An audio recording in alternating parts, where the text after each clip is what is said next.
So hello and welcome to the Wonder in the Weeds podcast. I am your host, Christy Ritz-King, and I'm so glad you're here. Today, the sort of weeds of the week are going to be returning to college as a parent, returning your kids to college as a parent. And the reason that this came up, and maybe you've already heard it or maybe you're going to hear it, but I recorded a podcast with Faith, an XYZ segment about sophomore year specifically and sort of what to expect and what we wish we knew. And that came about as a response to, I was thinking of this episode of like, what do I wish I knew as a parent sending my kids to college that I've sort of learned over the years and would love to send out into the world for those of you returning or taking them for the first time this year. And because I'm now seeing a lot, like social media's tis the season, I guess, of returning to college. And so all these parents are writing about it, and some of them are really hilarious and some of them are really sad and some of them are really, great, emotional and sad. And I mean, emotional and happy and excited and also sad. And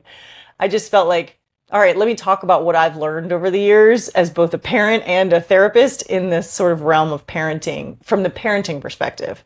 So if you want to hear about sophomore year and that sort of slump and maybe some unexpected things about sophomore year that Faith and I both share together, listen to that episode when it comes out, or if it's already come out, go back and look for that XYZ segment. But for today, we're just talking to parents and we're just talking about what I wish I knew as a parent and what might be helpful to you as a parent sending your kids back to college. So I kind of, when I had this idea, put the call out to my friends who were in similar situations either this year or have been. And I said to them, like, hey, what do you wish you knew going into this that you now know? Like, what would you like other parents to know? And honestly, most of them responded in a way that with information that I had already written down for myself. So we're going to talk about all of that. And you'll notice if you're watching for the first time really ever, I have my notebook right in front of me because I really feel strongly about not missing anything. And so it's kind of just a bulleted list of things, but we're going to go through some of these topics. I'm going to talk about things I've learned along the way and things I think you really need to know, and also maybe some specifics about what to sort of look out for before they go or in those first few weeks when they're gone. And it's mostly practical, but some on the emotional mental health side of it too, because I can't resist that. So what I want to start out with that I've learned now, this is my third time. I'm about to send my third and final to his sophomore year. And so I've graduated one from college and I have sent a second one to college who, while it was the same university, it was a vastly different experience. And now I have my third in a city college far away, an urban campus far away from where I live. And so I've had a couple different experiences. The first two went too far away from where I live too, but it was a 6-hour drive versus a flight. Like you cannot drive to this one's college. So he stayed on the East Coast when we moved out Midwest. So it's been different. And the schools are different. And so what I have learned is that each experience, though there are some similarities and some sort of universal things, it's been different every time because every kid is different. And so their needs are different. Their strengths are different. What they want out of the experience is different. And my relationships with them are all different. And so it's different. You can't sort of expect things to feel the same, even year to year for the same kid. So just kind of knowing that and understanding, like, I can be prepared for some things, I can predict some things, and then other things I'm just going to have to roll with can be helpful when those things happen that you have to roll with. So just know it's not going to be the same every single year, and there's going to be different sort of, soft points and different strengths every year. So for both of you, for parents and the kid. And I also want to say to those of you who are, actually doing it for the first time, but also just maybe doing it at all in the 4 years, because every year is the first time for you. So even though you maybe have sent this kid back to school a couple different years now, it's still a new experience this year because maybe it's senior year, or maybe they weren't home this summer, or maybe, this is a new school, or, so it's going to be different for you too. And so this maybe bit of advice is good for everybody. And that is, now is not the time for you to be a different person than you have already been. And now is not the time for you to sort of impart all of the wisdom that you maybe haven't been able to impart in 18 years on this child. Let me start with the first one. In this age of social media, in this age of Facebook parent groups, in this age of Instagram and TikTok and everything else where you can see visually tours of campuses, tours of dorm rooms, sorority rush, like, it's everywhere, all around you, how people are doing it. Everybody's got advice. Everybody's got a plan. Every parent has a method and they all want you to know about it. And maybe it's ironic that I'm saying this, but what I'm trying to say is you aren't going to be any of those people. And your kid isn't necessarily the same as those people's children. So, for instance, I have a woman I know. I was going to say a friend, but really we were just people that knew each other once upon a time. We were bloggers together, and she is still very much a social media influencer. So her life is online. And she sent her oldest to college when I sent my middle one, I think, or no, a year later. So I had already sent 2 kids to college, and she was sending her oldest to college. And she is the type of mom who's just like seriously organized, she might say that's not true, but from all appearances, very organized, very sort of methodical, things like that. Everything I'm not as a parent. And she made for her oldest kid a health emergency kit. And I'm pretty sure, if I'm remembering correctly, it was one of those like shoe organizers that you hang on the back of a door. You know, it has all the pockets. Like a lot of teachers use those for cell phones in high school and stuff. It was one of those, I think. If not, it was like a tackle box or something. It was some like massive thing to hold things. And it had every medical thing you might want in it, from like Advil and Tylenol to like nausea medicine to allergy medicine to cold and flu to whatever, Band-Aids, wrap, all of it. She had all of this stuff in there. And I thought, oh my God, I'm like the worst mother. It never even occurred to me. I'm pretty sure I sent my oldest with like tampons, maybe. I'm not even sure I sent her with enough tampons to get through the whole year. Like I just didn't have the presence of mind to do something like that. And she explained it as like, maybe this is over the top, but it's good for not only my kid, but like anybody in the dorm who might need it. Like my kid will be the one who everybody knows, oh, he has this stuff or she has this stuff. And I thought like that was so brilliant. And I kind of spent a little bit of time like kicking myself for not being that brilliant.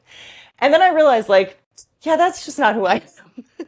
And that's not who my kids are. Like I am not somebody who would have A, had the presence of mind to do that, or B, would have even done that much for my child. Like, they're pretty lucky that I made sure they had sheets and towels. Like, I just am not I'm not a like catalog mom, if that makes sense. Like, they were not going to have the tricked out dorm rooms. They were not going to have the fully decorated matching stuff.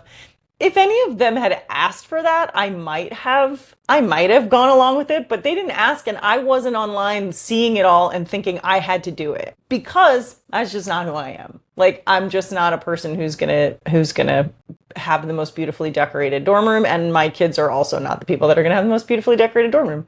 So my point in all this is to say, you don't have to be the people online that you see, and your kid might not necessarily be the people online that you have to see. I also, in the same year that this was happening with the medical, emergency kit, I saw another video of these 2 boys just roasting their mom, different woman, roasting their mom for having a similar thing. Like she had a big like plastic bin. What do they call them out here in the Midwest? Totes, like a big tote full of stuff.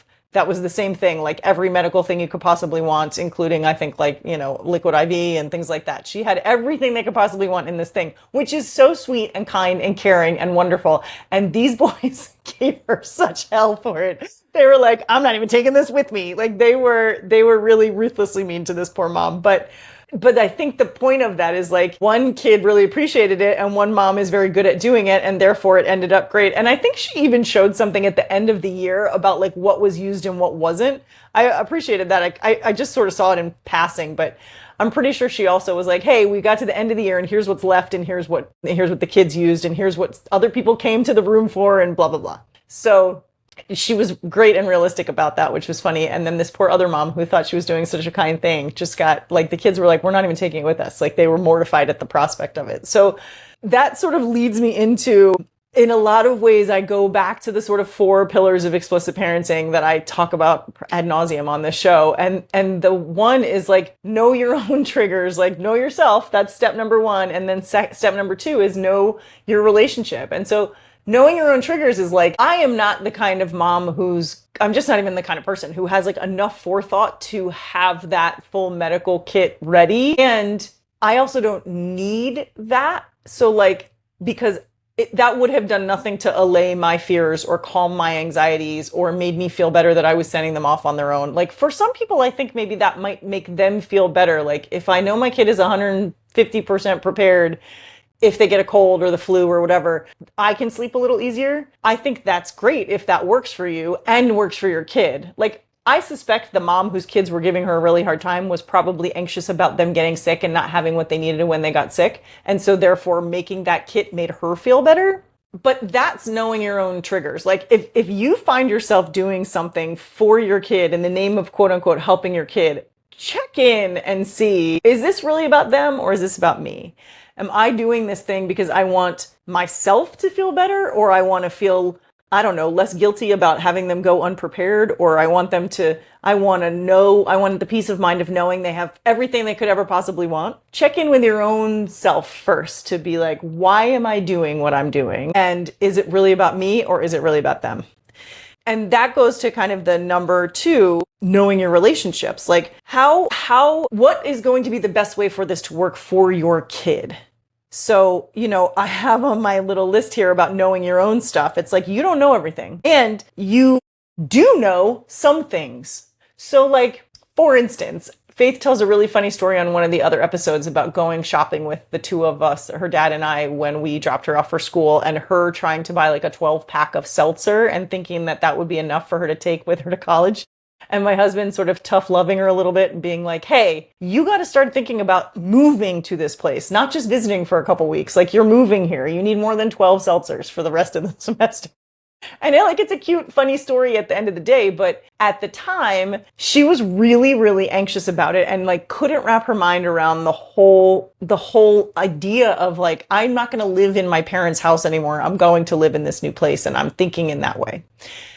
And we knew that. We knew that's what's happening. We knew that that would help her be prepared. And we knew her well enough that if we kept kind of pushing that, she was going to get more and more overwhelmed and more like unwilling to go, quite frankly. And so we had to pull back a little bit and be like, okay, we don't know everything.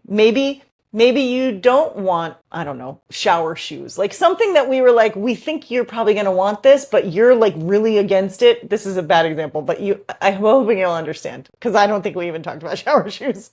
But things that we think like we would have wanted this in our dorm, or we did have this in our dorm, or we think we see other people on the internet talk about this thing on their, and we think our kids should have it. That's an example of us thinking we know everything. If they push back and they're like, no, I don't want that, or no, I don't need it, or you're embarrassing me, mom, with this kit full of medicine, then we need to pull back a little bit, because we don't know everything. We don't know what's going to make them feel comfortable or not comfortable. And we cannot possibly make everything so that they're never uncomfortable. So we need to check in and be like, are we acting like we know everything? Because we don't know everything. And in the same breath, when she's standing in the middle of the store and she says, I only need 12 seltzers because I'm not going to live here, because my brain hasn't made sense of the fact that I'm going to live here. In that case, it was time for us to step in and be like, you know what? We do know some stuff. And we do know that 12 seltzers is not going to be enough for you to store under your bed for any length of time. It's barely going to get you through the weekend, much less, the next time we're here to be able to go to the Target and buy you those things. So it's knowing your own triggers and your own needs as far as how much do I want to push and how much do I want to let them figure it out, and when do I need to intervene because they're not going to figure it out, or it's not going to be detrimental, or it's going to be detrimental if I don't. So, I said at the beginning, like one of the things you need to know is that you can't impart all of the wisdom you haven't yet gotten to in the last 18 years on all of them before they leave. Like, you're going to want to. That's going to be an urge you're going to want to fight, is this idea that like, oh, I got to tell them everything they need to know because I'm about to send them out into the wild. And what if they have a question and they, and I'm not there. You kind of have to, again, knowing yourself and knowing like, what are my limits for that?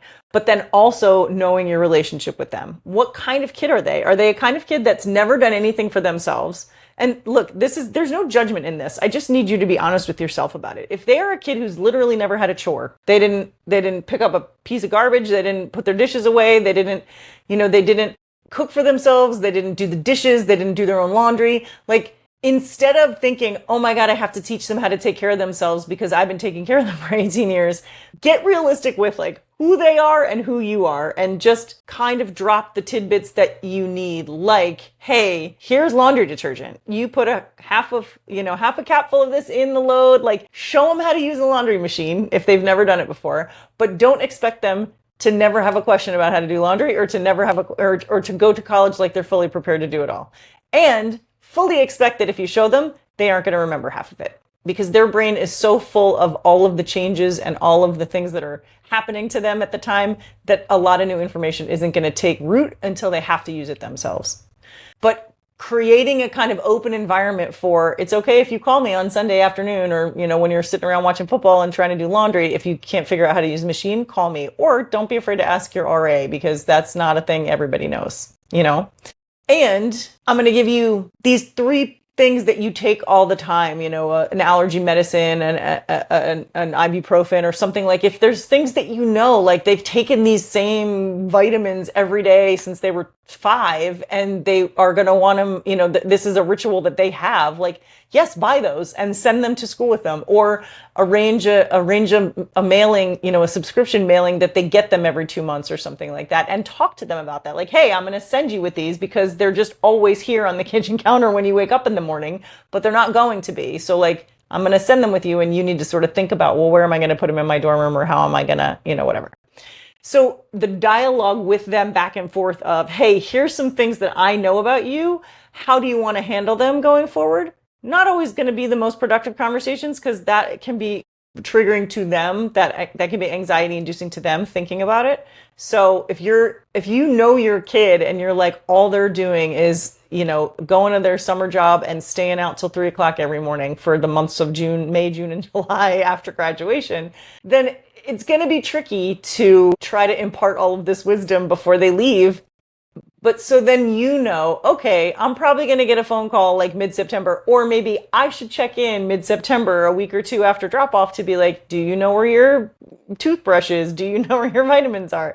Do you need any cleaning supplies? Because you said you didn't need them before, but now maybe your toilet is disgusting. Or do you know how to do laundry, and do you need a little laundry refresher? And in the way that is sort of graceful to both of you for that. Not in a way that, like, oh, you should have known this and you're so dumb for not knowing it. And not in a way that I should have taught you this and I didn't and I'm so dumb for not doing that. Like, grace for everybody. Realism about what they need, what your role is, and what they can figure out on their own too. Like, you have released them into the world, and if they don't wash their sheets a single time between August and June, you're just going to have to let that go. That's not for you to navigate. You can send them with 3 to 4 sets of sheets, knowing that they probably will never wash them, but maybe they'll change them now and again. Or you can send them with 1 set of sheets and hope for the best. This is where knowing yourself and knowing your relationship with your kid comes in really handy, because you will know what is the correct response, not the people on TikTok that are showing you all the things they had to do. So if you think about knowing your relationships with them, you've already know your own stuff, you know your own triggers, you're able to understand, like, why am I doing this? Am I doing this to satisfy my own need, or am I doing this because I think it's something they need? That's step 1. And then step 2 is sort of understanding in your relationship, like, what lessons am I trying to teach them?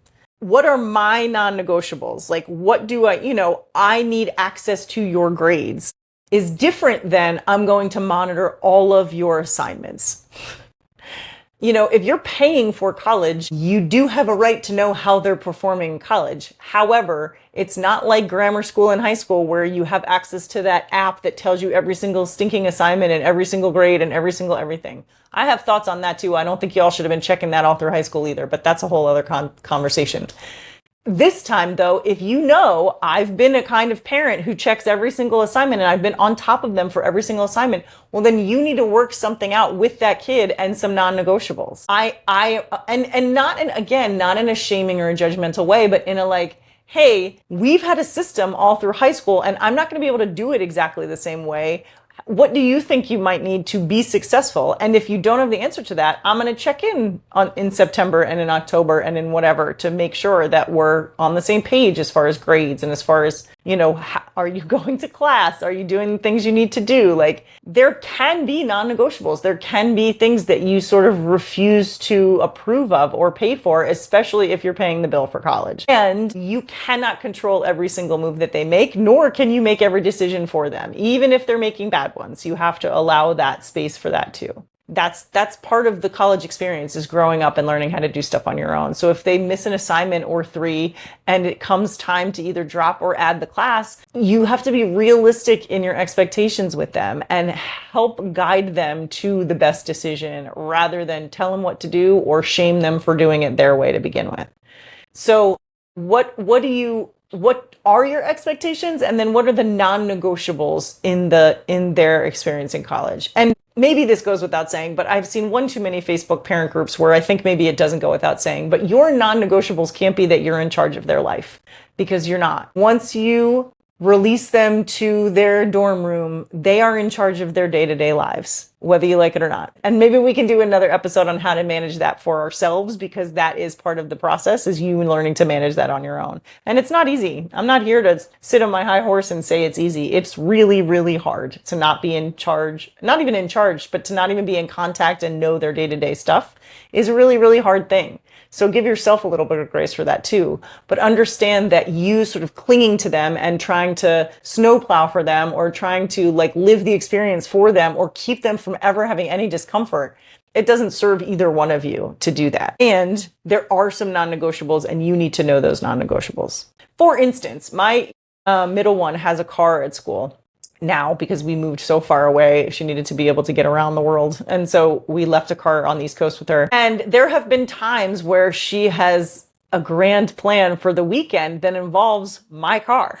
And I have had only one time that I can think of, a time where I was like, you know what? I'm going to be the person who puts my foot down and tell you, no, my car is not allowed to make that 24-hour or, 15-hour drive in a 24-hour period or whatever it is. Like, they're in college. Like, a road trip to 6 states away seems perfectly reasonable if they can get cheap concert tickets. Like, there are things that happen, and sometimes it happens and I allow it to happen. But other times where I'm like, I can see this train wreck happening, and I'd really rather avoid the train wreck, because, you're thinking about doing something that actually could be detrimental to you. There's a difference between detrimental and dumb.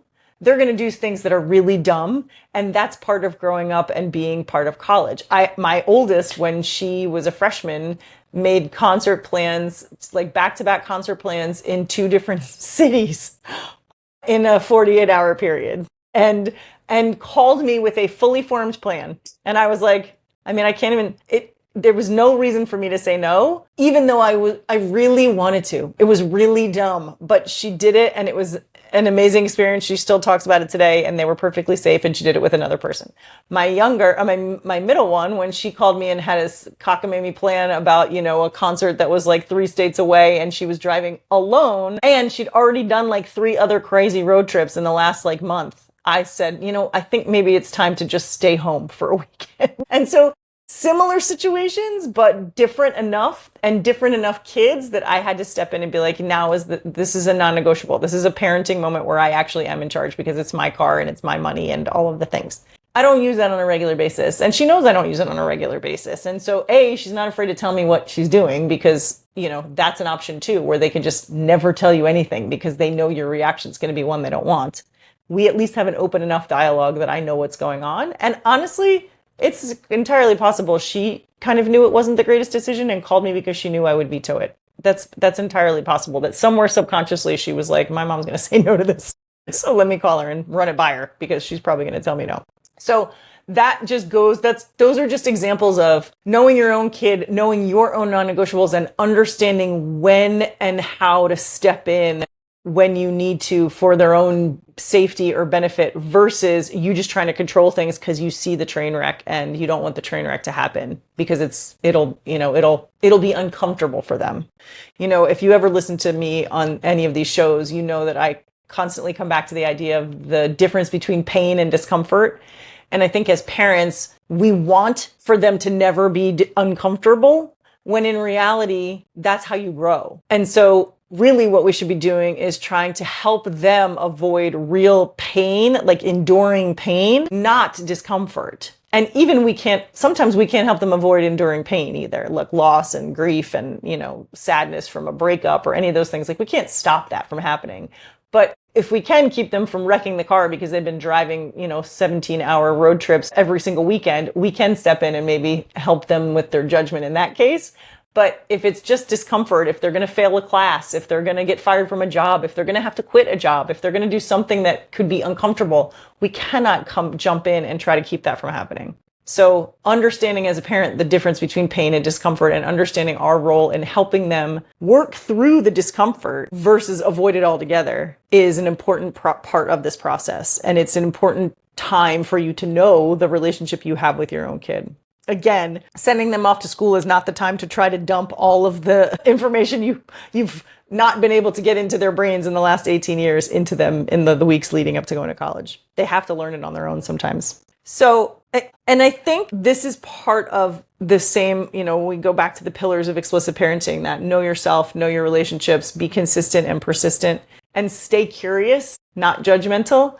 The stay curious and not judgmental step and the consistent and persistent step, they can't happen without the know yourself, know your relationships, but also they're imperative parts of this whole process. And really all that translates to in this college part is to sort of be open to dialogue with your kid, open to their role in their own life, and then consistent with whatever you've decided are the non-negotiables, or are the, when can they count on you? When can they count on you to leave them alone? When can they, if one of your non-negotiables is like, I need to hear from you, then even just have that conversation. What does that mean? It's probably unreasonable for you to say, I need to hear from you every day. Not probably. It's unreasonable for you to think my kid should check in with me every day. And be prepared in those early weeks that maybe your kid is going to check in with you every day because they're overwhelmed and they're scared, and that's fine. And in those early weeks, maybe that they understand that whenever they call, you're going to pick up the phone. However, as time goes on, and this is where the open and flexible part comes, those expectations can be reworked too. For instance, if they start calling you at 2 a.m. all the time, you're not going to answer the phone all the time. And therefore, if they call you at 2 a.m, you can expect you need to pick up because something's really wrong.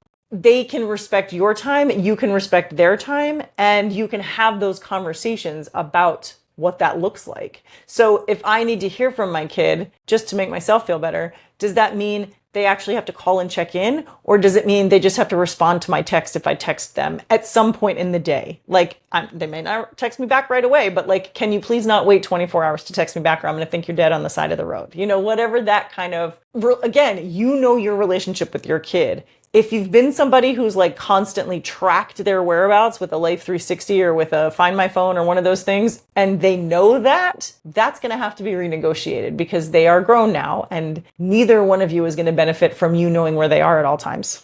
Trust me. That said, I have Find My Phone on my kids' phones because we all have iPhones, and so I have Find My, and they understand that there's some times where I'm just going to look and see if they're in the vicinity of their campus.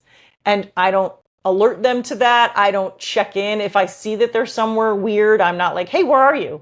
That's not, I might bring it up another time. Hey, I noticed you were in a different town, or I noticed you were whatever. Did you go see a movie? Usually I know, if I see them in a different part of the state that they're in, usually I already know why that's true. They're either on a road trip or there's a concert or a movie or something. But they do know that I will sometimes use the location services just for my own peace of mind. I can't even explain why. It's not it's every night. It's not it's all the time. It's just every once in a while you have that weird feeling where you're I wonder where they are. Or I haven't heard from them in a while and I'm I wonder where they are. And then I'll check in and they're either at their apartment or they're out somewhere in town or whatever. It's non-intrusive to them. And it's a thing that can help alleviate my own anxiety and stress a little bit. And they're okay with that. They know it. I know it. It's fine. But it was a conversation. It wasn't a thing I did without their permission. And it wasn't a thing I did that's interfering with their lives. And so that's but that's the consistent, they can count on that from me. They know that they have to have their location services on and that I'm going to check it sometimes, but I'm also not going to bug them about it. They know that. They can expect that from me. I know for the most part, my middle one is going to call me every Sunday in some way, shape, or form. And she knows I'm going to answer. Mostly. Every once in a while I'll text. So that when there's a phone call at another time, it's usually followed up with a text everything okay? I can't talk now, but is everything okay? Because we have an understanding that we sort of catch up once a week. And so if there's an extra call, it usually means hey, we got to get online and do something with a bill to pay or with something else. There's a reason for it. And so that's become sort of our pattern. It's different with all three of them. It's been different with all three of them. For my youngest, in the beginning of the year, there was a lot of, not in the beginning of the year, pretty much all of freshman year, until about spring, he realized, like, I've only called you when I'm sad. And look, I took it. I'm like, this is apparently my job for this one, is to be there when he's having a tough time. And then I'm not going to hear from him. And if I don't hear from him, I'm going to assume that's because everything's going really well. And then he picked up on, in the spring when things were going better, he picked up on, like, I only call you when bad things happen. So I decided today to call you when, like, things are going well. And I was like, that's great. I really appreciate that. I didn't ask for it. And honestly, I wasn't even totally conscious of it until he said something. And then I realized, like, yeah, there's a reason why I've been feeling so sad this year. And it's because I thought he was so sad, when in reality, he actually was having a great time. He just would only call me when things weren't feeling great. And so in my brain, I'm like, oh my gosh, this kid is miserable. And he was not at all miserable. He just was, had a moment, and I was the person he called when he had those moments. So that he knew he could count on me for that. And I understood that was my role. We didn't have an explicit conversation about it until later, but in those moments, the patterns sort of showed themselves for what they were. And I understood that to be my job at the time. So hopefully I get some phone calls this year that are happy and not always sad, or at least, a text message talking about how things are great every now and then. But that consistency, that persistence of, like, I'm going to stick with it. I'm going to answer these phone calls, even though he's, I know I'm going to be in for a really sad conversation. I'm going to answer it anyway. That's the persistence that helped to keep our relationship healthy throughout his growth and his experiences there.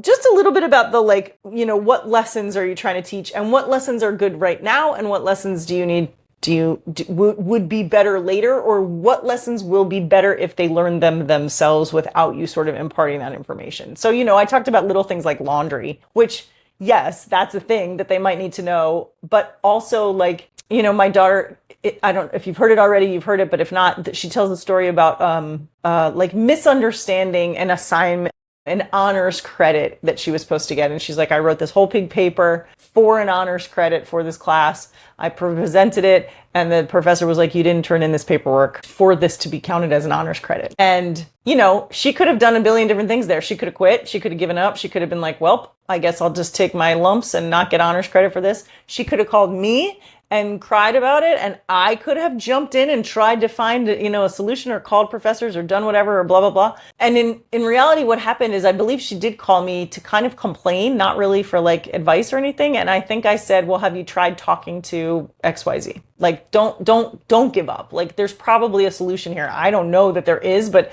it's worth your time to go and explore some things. And I sort of gave her the permission, if you will, to go and ask other people for it.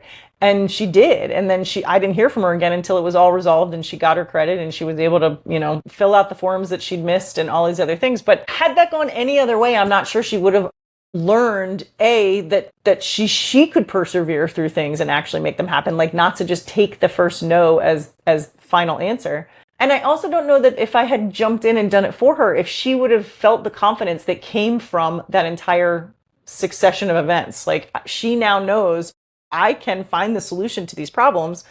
My first mistake isn't my last mistake. Like, this is not the end of everything for me. I can keep pushing through. And these people who say they're here to help me, they actually are.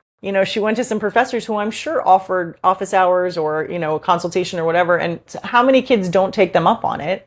And because I just said to her, like, hey, look, these professors don't offer this thing for nothing. Like, go take them up on that and see if they can help you in any way. She did that, and she learned that she could, and if she needed to in the future, she could. She also learned not to make that mistake with honors credit ever again. And if I had jumped in before and, like, checked on her and made sure she did it and knew the things to fill out before she did, I don't know that she would have learned to do it herself the next time. And she definitely wouldn't have learned that I had total confidence in her being able to do it. So that's just an example of, like, me backing up and not doing, like, fighting my own natural instincts to go in and help her and fix it for her, and letting her sort of figure that out on her own, and how that ends up being much more advantageous to her than me going in and doing it for her, or preventing it from ever being a problem to begin with. So understand, like, when your instinct is to go in and swoop in and help, is it helpful in the moment? Is it helpful in the future to this person if I take care of this right now? Or is it more helpful to this person in the future if I allowed them the space to take care of it themselves? sort of take a beat before you jump with your natural instinct to go in and help and rescue. Take a beat and ask yourself, be curious about the outcome and the lessons you're trying to teach. Is it better now or is it better later? Including, like, you don't need to teach them how to be an adult for first semester freshman year. There's plenty of time. You can talk about jobs and all of those things later on. They have 4 years to figure all that stuff out. For first semester freshman year, you might just need to make sure they know how to do their own laundry and where and how to get to class. So this is going to push me a little bit into some practical things that I wish I knew, or that I wish someone had kind of reminded me of in between kids. And it's both sort of prior to move-in day and on move-in day. So prior to move-in day, if you haven't gotten there yet, some things you might want to know that for them to leave with. And I want to caution by saying no. I mean, it's significantly harder if your kid's going to school in another country. But if they aren't going to school in another country, all of this stuff can actually happen after they get there, for the most part. So if you haven't gotten every single thing checked off the list by the time they drop into school, then you have time. There is we talk about another story about my daughter moving into an apartment sophomore year that she didn't end up really loving. And part of the problem with that was that they made that decision in November of freshman year for their second year apartment. And it's like, that's too early. But the energy around campus was very frantic. Like, if you don't hurry up and sign a lease, there won't be anything left. And I fell for it too, to some degree. Like, I kind of just let her run the pace of things. And so I fell for it too. And then I came to realize, like, there was plenty of time to sign a lease. She did not have to make a decision in November. There's plenty of housing. There's plenty of places to go. My next two didn't make the second one moved in with her, with the oldest. So the two of them already knew their place. But it was a lesson for both of us that, like, don't necessarily buy into the hype that's going to have you making decisions well before you need to make them, or quite frankly, are ready to make them. I mean, the amount of kids I know that end up rooming with people that they don't even like anymore because they made these decisions in the fall of freshman year, or they transfer. And so then they're left with, like, nobody in their apartment because their roommates all decided not to come back next year. So just sort of know before they go, know that there is time. Like, so my advice would be, look at the school calendar before they go and look at things like move-in day, tuition deadlines, grade deadlines. You don't need to look at drop add classes. That's for them to figure out. But you could point out to them that's the thing they want to know. When you go to orientation with them and they have the parent pullout, listen to the parent pullout part. Don't listen to the kid stuff, because the kids should be listening to the kid stuff, and you're going to forget some of the parent stuff if you're busy trying to remember all the kid stuff. So understand when you need to move a kid in, when you need to pay their bills, when you need to move a kid out, when the holidays are, so that you can get them back and forth, how they get back and forth. Are there extensions in the dorm? Can they stay longer? I now have a kid that goes to school a flight away. So when they have shorter breaks, he doesn't necessarily come home. Or he doesn't come home right when school ends. He has to stay through a weekend or wait for a cheaper flight or something else. And so are there extensions for the dorm? Can he stay in the dorm for a few days after? Sometimes yes, sometimes no. Sometimes you have to pay, sometimes you don't. These are the types of things that it's helpful if you know, but, like, you don't need to know where the laundry room is. You don't need to know you might need to know how to load money onto their laundry cards. Like, that's a thing. And that's one of the specifics I wanted to talk to you about, was the Proxy permissions. Most universities, most of your kids are going to be 18. Some of them won't be, but most of your kids are going to be 18 when they go. And so you need to get permission to see their stuff and to have access to their stuff. And I know so many parents get so upset about this because they're like, we're paying their bills and I'm the one on the tuition and I'm the one this and I'm the one, and I can't even look at their grades. Like, yes, that is true. And that can feel unfair, and that's just the way it goes. And so rather than wasting your breath screaming and yelling about it, try to see if there's a proxy form that they have to sign, the kids have to sign, in order to grant you permission for it. At my older two kids' orientations, they walked us through the process of this in the parent portal, in the parent part, like how to get to the parent portal, how to get them to give you a sign on. They even warned us that the kids have to come up with the password. So, don't let them give you a silly password because you have to say it online on the phone. So, they did a great job at my oldest one's school walking us through this process. So there's two things. There's Proxy for things like grades and tuition and like loading up their whatever card that, they buy food or whatever with. There's that proxy, but then there's also something called FERPA, which is freedom of information, something. I can't remember exactly what FERPA stands for, but it's basically the parent waiver for grades and health information and like their personal private information. You have access to that. And so FERPA allows you things like if they have to go to the health center and you have to talk to the people at the health center, because even though it's still your insurance, they're 18. So technically it's their insurance. And so FERPA just allows that, and it allows you access to their personal information, which, we all know is still probably your information, your address, your phone number, your bank accounts and stuff. But these are the official things that you need to sign, and they need to sign to give you permission and grant you access to their things. It might still be limited. I know my oldest ones, I have access to I think I have access to everything, but honestly, I don't look at anything but their tuition statements and their bills. Like that's what I go in there for. And occasionally I will reload when they were freshmen, I would reload the card they used for laundry and copies, but I don't even do that anymore. So, but I think I can look at everything. I know they went in and like basically checked boxes for what I was allowed access to. And so at one point I could see all their grades. I think I probably still can, but I don't look anymore. That's on them unless they fail. So that's for move-in. That's before move-in day. Know sort of the dates, the times, the processes. Are you going to pull your car up and a whole cavalcade of kids are going to come out and dump everything into a bin, or are you responsible for getting the bin and moving it in? Like, know as much as you can about move-in day and the process and the parking and all of that stuff. I also think that you could know if you're traveling, it might still be your job to it might still be your job to understand where you're going to stay, how long you're going to stay, like don't count on the kid to help you plan an overnight visit or something like that, because they don't know the town either. And they're going to be so focused on their own thing that once you get them moved in and, you're taking them to the store or whatever, they might not be able to hang out with you because they might have a floor meeting or something. Like, know before you go that this drop off, as much as it feels like it's about you, isn't about you. And you might not get the time you want with your kid. So understand, like, you're like, I'm going to go, we're going to stay overnight, we're going to take them to dinner, we're going to take them to breakfast, blah, blah, blah, blah, blah. That's a great plan. And that might work that way, but it also might not. They might want to go to dinner with you at a sub shop so that they can go back to their dorm and hang out because everybody's in the common room and they want to make friends. Please let them do that. They may want to have breakfast with you until 2 in the morning in the common room with all the new friends they just made. And then they don't want to wake up in the morning and you need to get back on the road. So have a really loose understanding of how much time you're going to spend with each other, and feel free to step in if like you're leaving town and you have one opportunity to take them to the Walmart and get them, whatever, a trash can.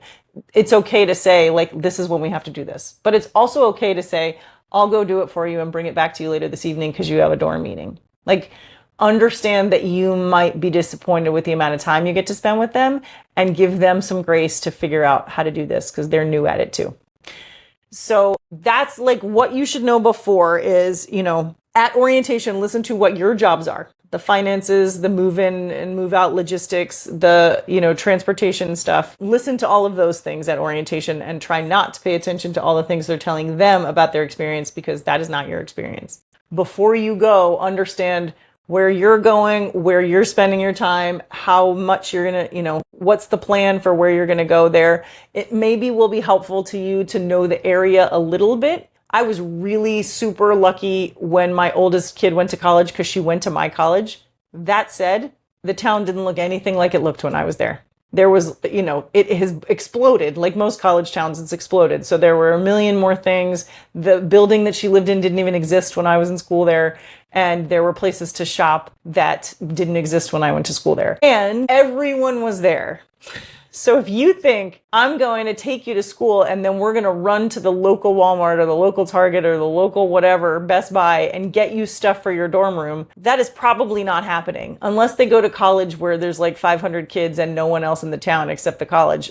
The chances are that those shelves are going to be picked clean, because in many ways, because the upperclassmen have already been back usually, and they've already gone shopping for their apartments and their dorm rooms before your kids even arrive on campus. Or if it's flipped and only the freshmen are arriving, every single freshman is there at the same time. And chances are good that their parents are all out trying to buy the same husband pillow that you are. So just understand you can leave things for that time. So my youngest, we were in the midst of total chaos and moving when we dropped him off at college. So we didn't have the luxury of storing all the things in our front room like we did with the other two kids, the collection of sheets and towels and trash cans and bulletin boards and whatever else we thought we'd get for their dorm room. We kind of accumulated with the first two in the house as the summer went on. We did not have that luxury with my third one. And so we did have to leave some things for the local, whatever, CVS or Target or whatever when we got there. We got with him and he was not great about knowing anything about his dorm, about his roommates, about anything he would need when he got there. And I tried to inject a little okay, well, what I've learned from your sisters is that they needed this, this, and this. And he was like, fine, whatever. It was chaotic for everybody last year. And so his move-in experience was not the most positive thing. But we left some things till the last minute and he got whatever was left on the shelves. He got a trash can that was literally the last one on the shelf. He got some command hooks that were the last ones on the shelf. It was a lot of that. And then we said, okay, here's 5 things we couldn't get you, but I'm just going to go home and Amazon them to your dorm. And so I would say you can leave some things, but sort of understand that if there's anything that they're going to need right away, you should probably bring it with you, or know that we're going to mail it from wherever, Amazon, Target, Walmart, whatever, either prior. A lot of dorms will let you do that. They'll let you ship stuff prior too. So I have a friend whose kids is in college across the country, and they will send boxes out to the place, the apartment or the dorm, before they get there. And so they have all the things they need when they get there. I'm in real time just thinking, oh, we probably should have done that with my youngest, but we didn't. So we'll be spending a day in a different town buying stuff closer to the college than we live now, but definitely not in the college town. And anything we can't get, we'll ship it later. So just know that you might not have everything, and that's okay. If you are building furniture, if you're one of those amazing parents who goes and builds your kid this beautiful catalog style dorm room, and you're building shelves or you're building a little futon or you're doing whatever, make sure you bring a tool kit, make sure you bring extra screws, make sure you bring an Allen wrench, make sure you have with you. And this is your job as the parent. That's why I'm saying this, because the kids are not going to think of any of this stuff. They're going to be like, look at this pretty bookshelf. And they're not even going to think in their mind it's going to come flat packed and my mom or dad is going to have to put it together when they get there. It's just not on their radar. But as the adults, that shit's got to get put together. So I better bring with me what I need to put together. Don't count on the fact that there's going to be an Allen wrench in the box. That's not always the case. Bring extra tape, bring extra toolkits, bring, if you can, if you are somebody who lives close enough that you're driving or you're whatever, you're getting there, you can pack it in your checked bag if you're flying, tools and a toolkit and things that you can use to put together the things that you're bringing or you've shipped there are helpful. That's your job. So the logistics are your job. If you think of yourself as the event management of that day. So knowing the time, knowing the directions for how to do it, knowing what you need to be able to put things together, and then also giving them some grace to say, hey, I don't need you for this, or I would like to do this while you go out and try to track down a trash can at the Target or something. Giving them the space to make the decisions too, instead of just kind of swooping in. I just heard from somebody the other day say, I kicked the kids out because I was putting together something and they weren't helping. And I was like, that works too. If it's one of those things, I've seen plenty of pictures this week of a bunch of dads, on the floor of the dorm, putting together shelves and under bed things and things like that.